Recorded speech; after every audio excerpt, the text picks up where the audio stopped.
Hello, everyone, and welcome to Off the Wall. My name is Sol, and these are the books that I've read in the month of February. Remember to like and subscribe for more bookish content. Now, I have to come clean, you guys. Remember last month wrap up video? I said I was going to read the rest of the Stolen Air in the month of February. I didn't do that. I didn't. Uh, Told you guys I was a mood reader, and I just wasn't in the mood. So check out my March wrap up video to see if I actually finished the book. Uh, Maybe I'll finish it sometime. We'll see. So keep coming back to see if I actually finish it or not. And we it could be a fun little game. Who knows? Uh, Now to books I've actually read. We're going to start with a novella by Nassim Jamnia called The Bruising of Qilwa. This book is set in a Persian-inspired world and is a medical fantasy. The main character, Firuz, is a non-binary refugee who is versed in blood magic and ends up working as an apprentice to the only clinic in the city of Kilwa that will see and take care of refugees for little to no money. The book is really short, but does have a rich political landscape and shows different viewpoints of things people are still debating about to this day. Yet, it isn't the full focus of the story. It's more in the background, but it is a fully realized world that these characters are living in, and it's cool to have things in the background that makes things in the forefront seem even more real and makes the characters kind of the reasons why they do stuff uh, makes more sense when you have this political backdrop. But the main part of the story is that there is a blood disease that has shown up, and a lot of the patients that Farouz is working on, and they don't know what caused it. I really enjoyed this book. I hope Nassim Jamnia writes more stories in this world, especially since I've only lived in it for less than 200 pages. So here's to more fun stories and maybe write something that's more than 200 pages, like a full novel, Nassim, and it could be cool. So maybe do that. We'll see. Um, February is the month of love, so I did read a romance book this month called Kiss Her Once for Me by Allison Cochran. The main character, Ellie, is an artist who moved to Portland, Oregon to work as an animator for Leica, but ends up getting laid off and works as a barista and constantly thinks that she's a failure. She's also trying to get over a girl named Jack that she only knew for one day last Christmas, but it was the perfect day that ended up not working out. You have the mystery of that playing out throughout the book, where you eventually find out what happened, 'cause you're reading this perfect day and you're like, "Okay, what happened to where this ended up not working out?" Because it sounds, like, amazing and fun and just that spark that you have when you meet the right person.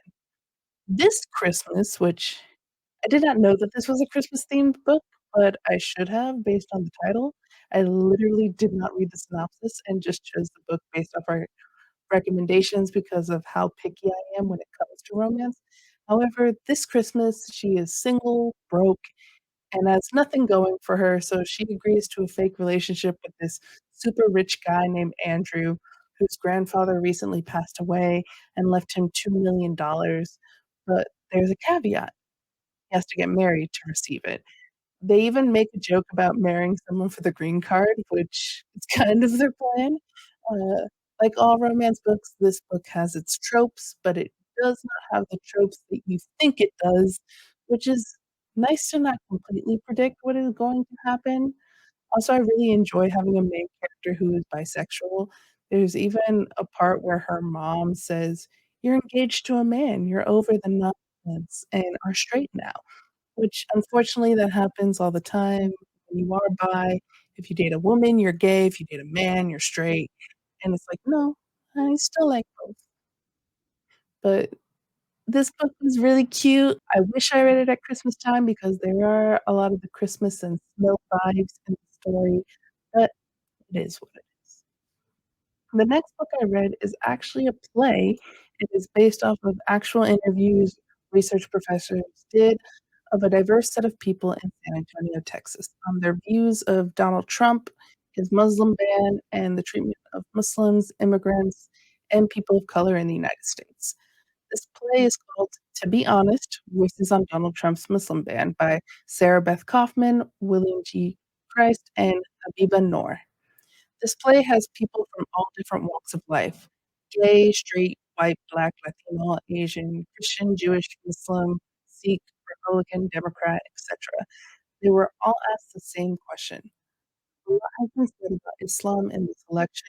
What have you heard? Because the play was based on actual answers from actual people. They changed the names for anonymity, but you got to see the full human condition. The fear of the unknown, the anger from the oppressed, the confusion of why it's happening, the love and respect for one another, etc. It's one of those things that after you read or watch this, you go, oh, that's how some people actually think. And when you know where people are coming from, it's easier to find peace and to fight off ignorance to make things better. But then at the same time, you're just like, yeah, this is how some people think, and there's no getting around it. So you kind of have that dual perspective of when you're reading or I guess watching the play.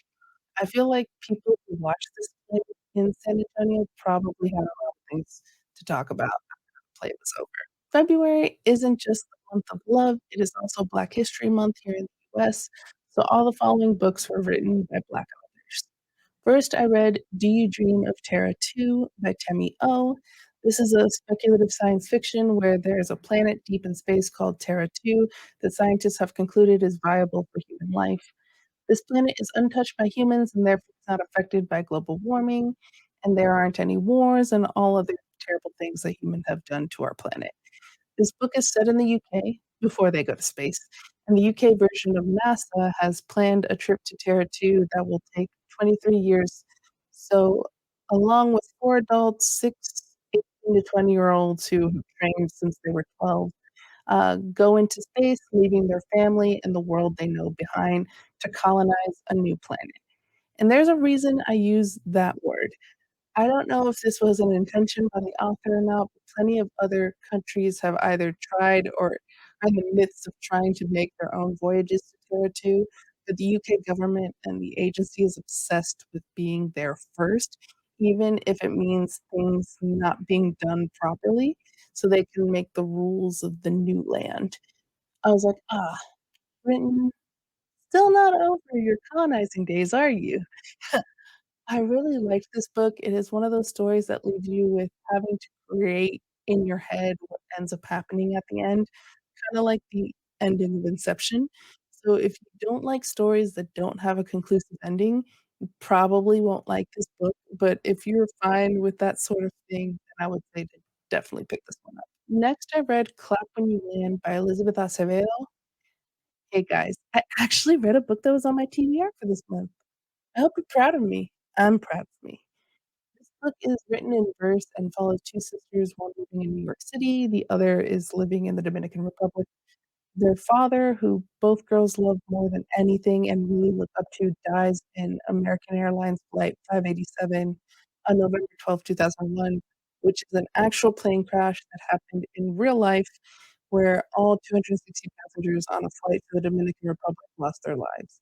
The author, Elizabeth Acevedo, was 13 years old when that plane crashed into the Atlantic and remembered how hard it hit her community and that everyone knew someone that was on that flight. Although the plane crash was real, the story is fictional. These 2 sisters, Camila and Yahaira, do not know that the other exists and that this man had 2 different wives, 2 daughters that are only a few months apart, 2 completely different lives. So you can imagine how messy that became when he dies and then these 2 families have to come together. Uh, what I like about this book is that it shows parents aren't perfect, but that the love is still real. It shows that people can live very complicated lives and be seen very differently to different people. It also shows how people can compartmentalize their lives. There's even that age-old Latino debate about Latinos that grow up in Latin America and Latinos that grow up in the US. Those that grow up in the US are seen as less than those who grew up in Latin America.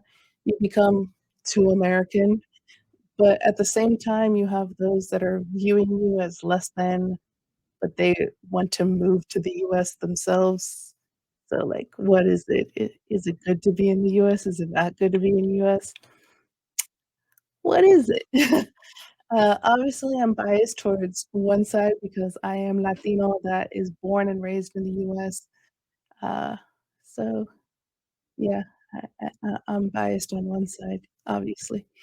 Uh, if you're good with being, in depressed teenagers' girls' brains, then I recommend this book to you. If you don't wanna be depressed and deal with, what it's like to be a teenage girl, then you probably won't like this.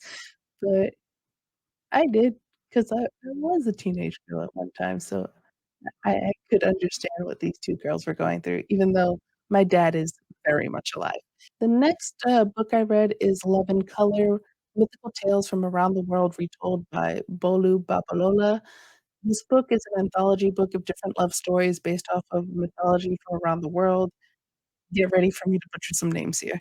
You have Osun, who is a goddess of the Yoruba religion in West Africa.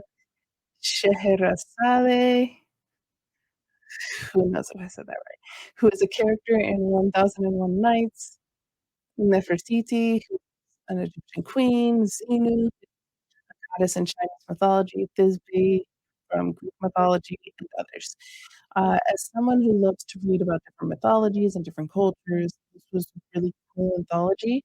As all anthologies, you're gonna like some stories more than others. I really like the story with Atem, which is based on, Nigerian mythology. She was really cool. I really liked her love interest, Etum. When you have love stories, you kinda need a swoon-worthy male to read about, and Etum was definitely it. So if you like reading about love stories and mythology based from all over the world, then pick this one up. This concludes my February wrap-up. I think I did pretty good, 6 books in the shortest month of the year. Let me know down in the comments below if you read any of these books and what your thoughts are on them. Let me know what you read in February. Make my TBR forever long. Let me know if I'm making your TBR longer. As always, remember to like and subscribe, and I'll see you next time.